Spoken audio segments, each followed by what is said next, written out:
today is May 3rd or something like that, 2013, and I am at another cemetery near my town. I didn't want to go straight home today after I left my boyfriend's house. So I stopped by here because I just like to visit places and lots of people who maybe haven't been visited in a while, especially the old, like, 17th century folks buried in the back. But while I'm here, I wanted to show you this particular cemetery has a lot of Freemasons, and there's a lot of Freemasonry symbols carved into the gravestones and things like that. And as we all know, the pentacle was not allowed on gravestones for Wiccans and other pagans until 2007. That was passed for military gravestones, at least. I don't know if it was always allowed on non-military gravestones or what, but I'm gonna have to do some more research when I get home about Freemason symbols, because a lot of them that use the compass symbol, which I think we're all familiar with, also use an inverted pentagram. So just wanted to show you a couple of those. So this is the symbol that we all know as commonly being associated with the Masons. And of course in this cemetery there's a lot of Christian symbolism as well, but there are also inverted pentagrams, and this one does say OES. This one over here on the next headstone also has the initials with it, and then the husband has that symbol. But there is one gravestone back here that has an inverted pentagram that doesn't have any initials. If I look like I'm really close to my face, that's because I'm trying not to show all of the names of the gravestones behind me, because I do want to keep people's privacy. So the corner of this gravestone has a sword, and this is the crescent moon shape with the star in it, which is just kind of inlaid. It's not really carved like the rest of it, but I think you can see that. And then on the other side is just the plain old inverted pentagram with no initials whatsoever. This one is kind of cool as well. It says Child of Peace and has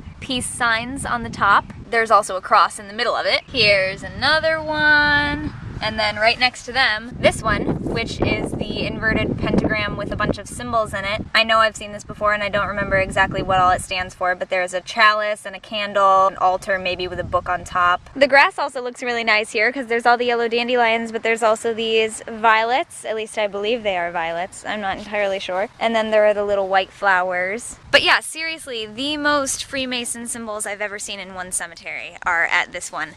And I would love to look around and eventually see like a military headstone post 2007 with a pentacle on it, but then I always think to myself, well, a lot of us may not choose to be buried in the earth if we're really nature-based. We don't want to take up room, etc. So some of us may choose to be cremated, but then there's also that whole being burned but on purpose thing that's kind of weird for witches, so I don't know. These are really nicely carved. Sorry, I'm going sideways so I avoid the name, but that is like a really deep engraving of a rose. They're so pretty. There's lots of flower decorations. This one has some pine cones in the corner. Some of them have to do with sports, like I've seen baseball bats and things like that carved inside of them. One of them had trumpets on either side. So it's just really interesting to me to see what kinds of symbols people choose. And I do like to think of, like what would I want on my headstone, but I don't think that I want to be buried in the ground, even though I did always have a problem with that whole being burned thing. I'm really not sure what I want to do, but it's something that I like to think about because I like to come and visit places like this where you have to think about it, because when you do something like this, it is something that you want the living to see, and if no one comes by and sees it, then what does it really mean? So I like to go around and look, even though these are all people that I don't know. But it's like they put it there for someone to see it and to know something about them, so I just think it's interesting. Simple crosses, more elaborate crosses. Here's another one of these, but on the other side is something different that we haven't seen. This one I'm not really sure. It kind of looks like a flame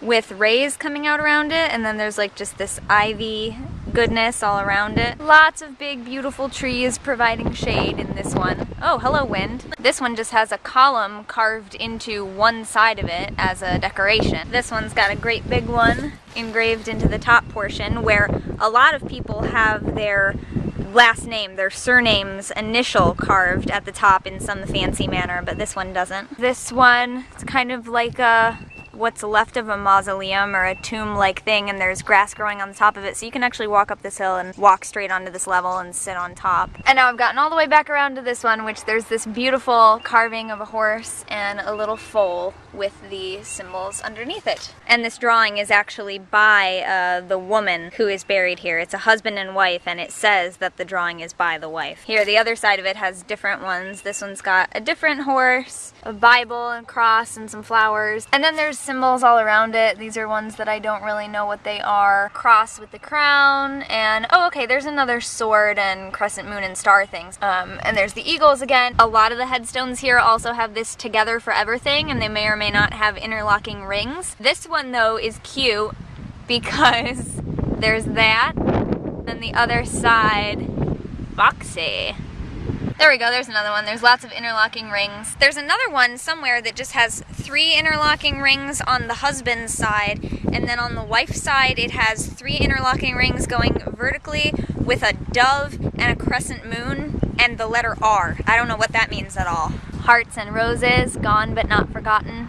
There's a butterfly and a little married doves thing and a tree on that one. And then over here, a cardinal, some cattails, and a dragonfly. And then on the other side, a turkey and a deer, which looks remarkably like either Bambi's father or a grown-up Bambi. It looks very Disney-like. This is also not really the most peaceful place because the highway is right there and right there to my right, so you can hear all the cars and everything. But there's this nice tree with a little garden around it, 2 stones on either side, and then there's that bench far over there, and I am sitting on the other bench. So this is actually like in a little garden area. It almost looks like you're not supposed to come and sit here. And maybe you're not, but I did it anyway. So this is what I like to do in my free time. This is definitely the most wide variety of symbols I have ever seen in a cemetery. And this is an active cemetery. People are still being buried here. Back here toward the woods up on that hill is where I just was a little while ago with the big burial mound and everything. The older like 1600s, 1700s graves are back there. And then as you get closer out and forward towards the highways, you get into the much newer graves. But yeah, I remember coming here years and years ago with some of my cousin, my boyfriend at the time, people that we used to do paranormal investigations with, and we were investigating in this cemetery, and that was the first time we saw all these different symbols, and we were like, oh wow, this is really interesting. We've never seen Freemason symbols at another cemetery that we've been to. That was probably almost 10 years ago now, and so I like to come back here and see what symbols there are and see if I've learned any more of them, which I guess I didn't do that much research into it, so I'm gonna have to do that again because I still find myself looking at things and going, don't really know exactly what that means. I vaguely know what it's associated with, but that's about it. So I just find it interesting that all of those symbols were totally allowed and, you know, pentacles weren't allowed on military graves until 2007. Anyway, I hope you all enjoyed the Veta videos in April that I did, vlog every day in April. That was very difficult. I do not like vlogging every single day and having to upload it and everything. I would need multiple cameras, as I said. But I have a long list of things that I'm going to do now that I'm back at Grandma's house. My boyfriend is back at grad school for a while yet, so I probably won't see him again until the thick of the summer. Probably going to start working really soon, so I'm going to get back to all my videos and hopefully get a lot of that done. So thank you very much for watching. I will see you next time, and until then, don't forget to be awesome. Blessed be, and goodbye.